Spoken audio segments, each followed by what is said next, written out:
Dr. Alex Twenge here with the one and only therapist, Megan Twenge. We are here at Integrated Institute and we're talking about the adductor, all right? The adductor, for you guys who don't know, is your groin muscle. So this muscle actually runs into your low back. It actually ties in with your obliques, your transverse abdominis, your glutes a little bit, your erectors, your QL. So it's all part of this, like people term it the pelvic girdle.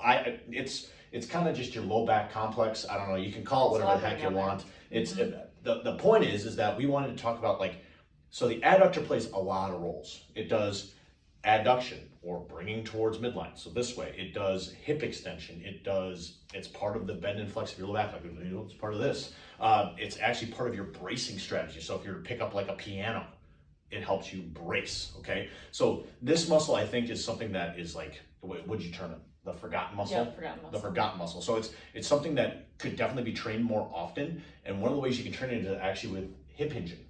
So, in spirit of the hip hinge, we're gonna do a band pull through. So this is like a classic. So this is Louis Simmons, West Side Barbell.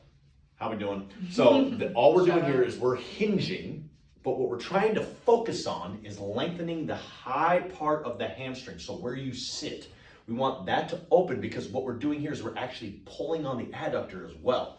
When Megan comes through, she's getting hip extension and neutrality, not only from her glutes and her hamstrings and so on and so forth, but also through the adductor and the obliques and the transverse abdominis, which are all muscles that kind of support you in gravity.